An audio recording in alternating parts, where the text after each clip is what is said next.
اور مرحوم رحمۃ اللہ علیہ ان کے والد آپ سے عرض کیا تھا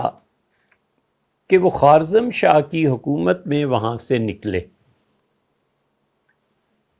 اور ان کے زمانے میں ایک اور چیز پیش آئی کہ اب جو واقعہ عرض کرنا ہے، اس قسم کی چیزوں پہ عقلاً اعتراضات اٹھتے ہیں، کوئی حرج نہیں، کوئی مسئلہ نہیں عقل میں آتا، کوئی مسئلہ نہیں۔ اس چیز کو لکھیں، اس چیز کو یاد رکھیں کہ یہ جو اعتراضات ہیں کبھی تو اس کا جواب آئے گا، مسئلہ حل ہونا چاہیے، اور مسئلے حل کرنے ہی کے لیے تو یہ مثنوی ہے۔ اللہ نے یہ پاک الہام جو مولا روم رحمۃ اللہ علیہ کو کیا، وہ زندگی پوری دنیا کے مسائل کو حل کرنے کے لیے یہی تو وہ چیز ہے کہ جس پہ دنیا کے بڑے بڑے عقل مند اور دانا لوگ کام کرتے رہے، وہ ایسے نہیں تھے کہ اپنی صلاحیتیں اور وقت ضائع کر دیتے۔ اور قصہ یہ ہوا کہ خوارزم کے دور میں ایک صوفی تھے مجد الدین، شیخ الاسلام نجم الدین کبریٰ رحمۃ اللہ علیہ نے ساری زندگی میں جو آدمی بنائے تھے ان میں سے ایک تھے، اور بہت ٹاپ کے انسان تھے، اور بڑی قدر تھی ان کے شیخ کے ہاں ان کی، اور شیخ نے انہیں خلافت بھی دی اور کہا کہ مجد الدین سے بیعت ہوا کرو، عمر کا کچھ بھروسہ نہیں کہ اب میں کسی بھی دن چلا جاؤں گا۔ مجد الدین بغدادی کے پاس خوارزم شاہ آئے، اور اس نے ایک الزام لوگوں نے جو مجد الدین رحمۃ اللہ علیہ پہ لگایا تھا اس کو دہرایا، اور کہا اتنے بڑے صوفی اور ہماری سلطنت کے شیخ الاسلام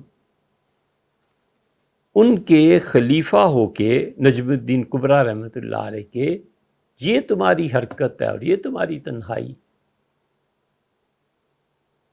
اس کا پکڑو اسے، یہ جو صوفی بنا پھرتا ہے،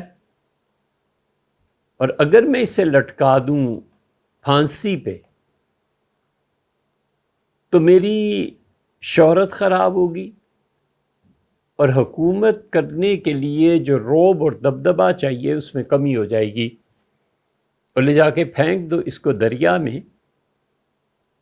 اور اپنی موت آپ مر جائے گا۔ اور مشہور یہ کرنا ہے کہ شیخ نہانے کے لیے تشریف لے گئے تھے اور ڈوب گئے۔ نجم الدین کبریٰ شیخ الاسلام رحمۃ اللہ علیہ کو یہ بات پہنچی، اور کہتے ہیں کہ 607 ہجری میں یہ واقعہ پیش آیا۔ مولا روم رحمۃ اللہ علیہ کی ولادت 604 ہجری کی تھی، تو گویا یہ بہت چھوٹے تھے۔ شیخ الاسلام کو جب پتہ چلا کہ لوگوں نے تہمت لگائی ہے مجد الدین رحمۃ اللہ علیہ پہ اور بادشاہ نے یہ کام کیا ہے، تو سجدے میں گر گئے۔ انہوں نے حکومت کے لوگوں کو سمجھایا کہ وہ شخص ایسا نہیں ہے، محض ایک جھوٹا مقدمہ اس کے ذمہ ڈالا گیا ہے، اور شہادت کے طور پہ جن مولویوں نے گواہی دی ہے اصل میں یہ جھوٹے ہیں، لیکن کچھ نہ مانے ہونا تھا جو ہو گیا۔ اور دیر کے بعد شیخ نے سجدے سے سر اٹھایا، اور میں نے لوگوں نے کہا حضرت اتنا لمبا سجدہ، تو ان کا میں نے کہا کہ میں آج اس وقت تک سر نہیں اٹھاؤں گا جب تک کہ انصاف نہ ہو جائے، مجھے مجد الدین کے خون کی قیمت آپ سے لینا۔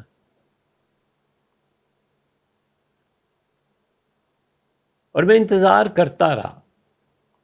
کہ کوئی جواب آئے باری تعالیٰ کی طرف سے، تو میرے دل میں ڈالا گیا کہ خوارزم شاہ کو مار دیں گے۔ میں نے کہا یہ تھوڑی ہے، وہ بندہ آپ کے دوستوں میں سے تھا۔ فرمایا گیا کہ اس کی سلطنت چھین لیتے ہیں۔ میں نے کہا اس سے بھی زیادہ چاہیے۔ تو مجھے الہام کیا گیا کہ اس کے بعد خوارزم کی حکومت پر اب یہ صورت رہ گئی ہے کہ ہم ایک قوم کو اٹھائیں، اس کی حکومت بھی چھینیں، یہ بھی مرے۔ اتنے لوگ جو ان شہروں میں ہیں جنہوں نے اپنے بادشاہ کے اس ظلم پہ کوئی احتجاج نہیں کیا، ہم انہیں بھی مار دیں گے اور اتنی شدید سزا دیں گے، تم بھی اس پہ شہید ہو جاؤ۔ تو انہیں سر اٹھایا ہے، اور میں خوش ہوں کہ میں نے کسی بھی عدالت میں جانے کی بجائے اللہ کے سامنے سر رکھ دیا تھا، اور میں نے کہا تھا یہ سر اس وقت اٹھے گا جب خود آپ مجھے انصاف دیں گے، آپ بتائیں کیا کرنا ہے۔ ان کی یہ گفتگو خوارزم تک پہنچی کہ مجد الدین کو جو میں نے کیا ہے اس کی خون کی دیت میں یہ سب کچھ ہو رہا ہے۔ وہ بھاگا، ایک ٹرے پیش کیا، اس کا حضرت یہ دیکھ لیں، محمد خوارزم شاہ آپ کی خدمت میں آیا ہے، یہ دیت ہے، اتنا سونا ہے، یہ آپ ان کے ورثاء کو دے دیں۔ شریعت نے کہا ہے دیت قبول کر لی جائے۔ اس کے ساتھ ساتھ اگر نہیں ہو سکتا تو یہ تلوار حاضر ہے، آپ میری گردن خود اتار دیں، یہ ملک نجات پائے۔ پھر اس سے کہا حضرت یہ کفن بھی حاضر ہے۔ تو انہوں نے کہا مجد الدین کی دیت جو خدا نے مجھے کہی ہے وہ پوری ہوگی، تم بھی مرو گے، تمہاری سلطنت بھی چھنے گی، اور ہزاروں لوگ جنہوں نے تمہارے اس کام پر کوئی اعتراض نہیں کیا انہیں بھی مارا جائے گا، حتیٰ کہ میں بھی شہید ہو جاؤں گا۔ جتنی بڑی ہستی ختم کی ہے نا تم نے، اب انصاف یہ ہوگا اور یہ ہو کے رہے گا۔ میں نے طویل سجدہ کیا اور مجھے کہا گیا سر اٹھاؤ، میں نے کہا نہیں، اس وقت تک نہیں اٹھوں گا جب تک کہ آپ خود فیصلہ نہ فرمائیں۔ انہوں نے کہا پھر جا، اب یہ فیصلہ ہوگا اور دیکھو پھر کیا ہوتا ہے۔ اور اس کے بعد تاتار کا فتنہ اٹھا، شیخ الاسلام رحمۃ اللہ علیہ بھی شہید ہوئے، بخارا جل گیا اور یہ چیزیں جل گئیں۔ لوگوں کی سمجھ میں اس لیے نہیں آتا کہ وہ جانتے نہیں ہیں کہ اللہ کے دوست، اور جب خدا نے خود کسی کو اپنا دوست کسی درجے پہ فائز کرنا ہوتا ہے تو اس کے سامنے ملک اور شہر کیا چیز ہے، اس کے سامنے یہ کون سی بڑی بات ہے کہ کوئی قوم اجتماعی طور پر قاتل ہو جائے اور کوئی قوم اس کی بیٹیاں وہ کریں جو اب ہو رہا ہے۔ خدا کے لیے یہ کوئی بڑی چیز نہیں ہے، وہ اپنا عذاب لاتا ہے اور اسی صورت قوموں پہ اور شہروں پہ مسلط کر دیتا ہے۔